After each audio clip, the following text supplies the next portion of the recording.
ఏంటి నోటీస్ పంపించేశారా? అయితే నువ్వు నాకు ఇప్పుడు చెప్తున్నావేంటి? నేను నీకు డబ్బులు ఇచ్చేది దేనికి? సరే సరే విను, నాకు టైం సరిగ్గా చెప్పు. సరే సరే సరే విను, ఇక నోటీస్ కనుక వేరే వాళ్ళ చేతికి చిక్కిందో ఈ నెల నీకు డబ్బులుండవు, ముందే చెప్తున్నా. ఒక నిమిషం ఏమైంది? నువ్వెవరికి డబ్బు ఇవ్వనంటున్నావు? మా వెర్రి లాయర్ రేఖా రాఘవ్ల రెండో నోటీస్ ఏదైతే ఉందో అది కోర్టు నుండి మన ఇంటికి పంపించేశారండి. Very good. కానీ అమ్మ, ఒకవేళ ఆ నోటీస్ వేరే వాళ్ళ చేతికి చిక్కితే మన ప్లాన్ మొత్తం పాడైపోతుంది. కానీ అది వేరే వాళ్ళ చేతికి ఎందుకు చిక్కుతుంది? ఎందుకంటే నాకు ఇప్పటికిప్పుడే ఒక అర్జెంట్ మీటింగ్ ఉంది, నేను బయటికి వెళ్ళాలి. ఒకవేళ నేను ఉండకపోతే రాఘవ్కి అనుమానం వస్తుంది, ఏవేవో ప్రశ్నలు అడుగుతాడమ్మా. టెన్షన్ పడకు నాన్న, టెన్షన్ పడకు. నేనున్నాను కదా, నేను ఈ రోజంతా ఇంట్లోనే ఉంటాను. నా ధ్యాస అంతా ఇంటి బెల్లు మీదే ఉంటుంది. నాకు తెలుసు ఇది ఎంత ముఖ్యమో. రాఘవ రేఖల విడాకుల రెండవ నోటీస్ వాళ్ళిద్దరిలో ఎవ్వరి చేతికి చిక్కకూడదు. ఇప్పుడు ఇంకా గట్టిగా ఊపిరి పీల్చుకో, ఇక వెళ్ళి నీ పని చూసుకో. నేను చాలాసార్లు తప్పులు చేసి పనులన్నీ చెడగొట్టేశాను, కానీ ఇప్పుడు ఈ పని పూర్తయ్యేంత వరకు నిద్ర కూడా పోకూడదనుకుంటున్నా. అది నువ్వు నన్ను చూసి గర్వపడాలి. నా బంగారు కొండ, నువ్వు నన్ను చూసైతే గర్వపడతావు కదా? పడతావు కదా? మరి అన్నీ నేను చూసుకుంటాను, నువ్వెళ్ళు. ఓహో, రెండో నోటీసా?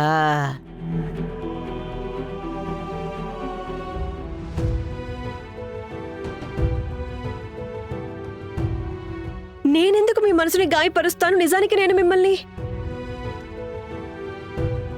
సార్, మన 2 కొత్త ప్రాజెక్ట్స్ కి ఎన్ఓసి వచ్చేసింది. ఇంకా మన 2 ప్రాజెక్ట్స్ కూడా 12th ఫ్లోర్ వరకు పూర్తయిపోయాయి. అండ్ సార్, హెరిటేజ్ విల్లాస్ పని కోసం సిమెంట్ ఆర్డర్ చేయాలి కదా, దాని టెండర్ ప్రైస్ మీరు అప్రూవ్ చేసేస్తే పని మొదలు పెట్టొచ్చు. నేను మిమ్మల్ని... ఏంటి నేను మిమ్మల్ని? మీ దగ్గర ఏమైనా సమాధానం ఉందా? ఎవరైనా నా కోసం ఈ డాట్స్ ని కనెక్ట్ చేయగలరా? సార్, నేను మీతో సిమెంట్ ప్రైసింగ్ గురించి మాట్లాడుతున్నాను. ఏంటి రేఖా సిమెంట్ ప్రైసింగ్ తో ఏంటి సంబంధం? నాకు తన మీద కోపం వచ్చింది, చిరాకు పడ్డాను. అయ్యో, మీరందరూ ఎందుకు నిలబడ్డారు? నేను ఒక ఇంపార్టెంట్ కాల్ మాట్లాడాలి, మాట్లాడేసి వస్తాను.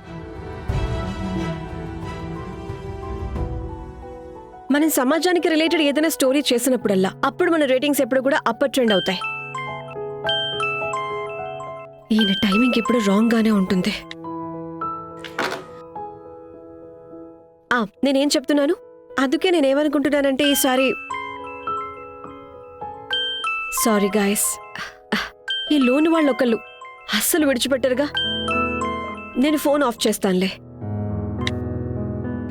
సో మనం ఈసారి సమాజానికి రిలేటెడ్గా ఏదైనా స్టోరీ చేస్తే బాగుంటుంది. Switch off. ఇప్పుడు నువ్వు పెట్టిన హద్దులు కూడా నువ్వే దాటేసావు Rekha. Bhaskar, my car keys. ఇదిగోండి సార్. కానీ సార్, ఆ మీటింగ్ ఇప్పుడు కాదు భాస్కర్, నేను దీనికంటే ముఖ్యమైన పని ఒకటి చేయాలి. సో వీరు బావకి చెప్పి ఈ మీటింగ్ డీటెయిల్స్ అన్ని నాకు తర్వాత పంపించమను. అలాగే sir. Oh my god, oh my god, oh my god, oh my god. I love this dress. Thank you. Thank you. ఉన్నతి, నీకు డ్రెస్ నచ్చినందుకు నాకు చాలా సంతోషంగా ఉంది. నాకైతే అస్సలు గుర్తులేదు. చివరిగా నాకు ఇంత మంచి ఖరీదైన గిఫ్ట్లు ఎప్పుడు వచ్చాయో కూడా.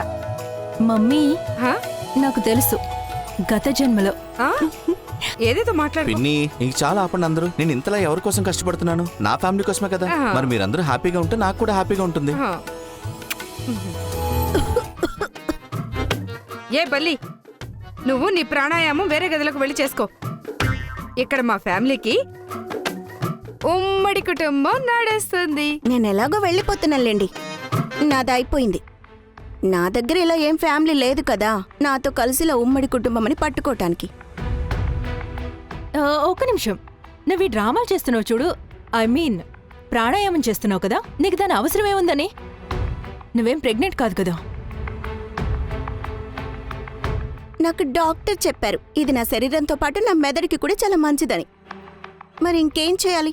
ఈ ఇంట్లో ఆంటీతో కలిసి ఉండాలి కదా, ఆవిడ వేసే నిందలు కూడా భరించాలి కదా, మరి ఈ మాత్రం చేసుకోవాలి కదా. పైగా డాక్టర్ నాకు స్పెషల్ ఇంకొకటి కూడా చెప్పారు, ఈ ఆసనాలు చేయటం వల్ల నా లైఫ్ సులువైపోతుందంట.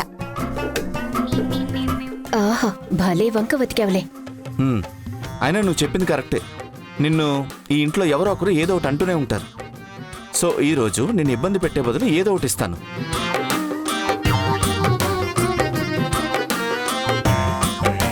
ఇదిగో నీకోసం గిఫ్ట్.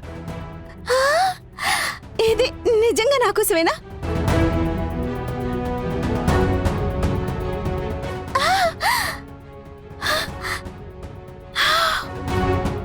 చాలా బాగుంది.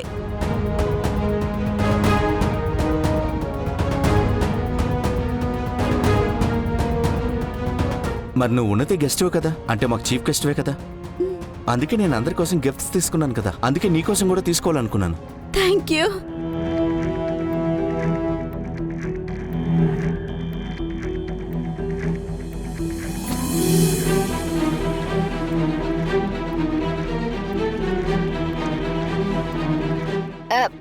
అరే తనకి నీ నుంచి గిఫ్ట్ ఏం అక్కర్లేదు. నువ్వెప్పుడైనా ఏదైనా గిఫ్ట్ ఇస్తే అది కేవలం నాకు మాత్రమే. అది కాక ఐ లవ్ దిస్ కలర్. ఎందుకు ఈ రెండు డ్రెస్సెస్ తీసుకుని నువ్వేం చేస్తావు? నీకు ఎలాగో కొన్ని రోజుల్లో పొట్ట ముందుకొస్తుంది. చాలా సరిగ్గా చెప్పారు. కొన్ని రోజుల్లో ఎలాగో పొట్ట ముందుకొస్తుందిగా. నా దగ్గరే ఓవర్ స్మార్ట్నెస్ చూపిస్తున్నావా? నీకు తెలీదు బబ్లీ, నీ ముందుంది ఇంట్లో వాళ్ళు కాదు, నేను. అరే నేనెప్పుడు ఏమైనా ఇలానే ఉంటానా ఏంటి? డెలివరీ తర్వాత నేను మళ్ళీ ఇలానే సేమ్ అయిపోతాను. ఆ తర్వాత ఈ 2 డ్రెస్సెస్ నేను వేసుకుంటాను. ఐఎమ్ సారీ బబ్లీ, కానీ నీ ఫ్రెండ్ నీకంటే ఎక్కువ నన్నే ప్రేమిస్తుంది. అదే నిజమే.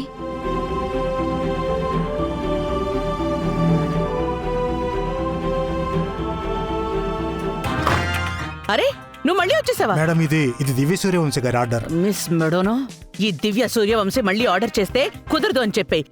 కానీ ఈ రోజు మాత్రం నువ్వు మళ్ళీ ఇక్కడికి రాకూడదు. వెళ్ళ. మిస్ మెడోనో ఎన్నెన్నో ఆర్డర్స్ చేస్తుందో. ఈ ఇంట్లో తలుపులు తెరవడం కూడా నాకు చాలా పెద్ద పనిలా ఉంది.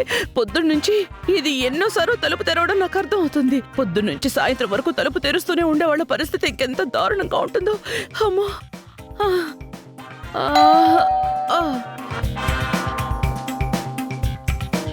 అత్తయ్య గారు, తలుపు నేను తెరుస్తాను. వద్దు, నేను మొక్కుకున్నాను ఈ రోజంతా తలుపులు నేనే తెరుస్తానని.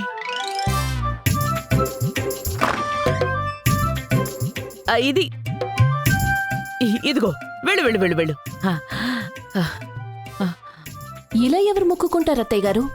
అమ్మ పూర్ణిమ, ఈ ప్రపంచంలోకి నేనే నీకంటే ముందొచ్చాను. అందుకే నువ్వు నాకు పూజా పురస్కారాలు నేర్పించాల్సిన అవసరం లేదు.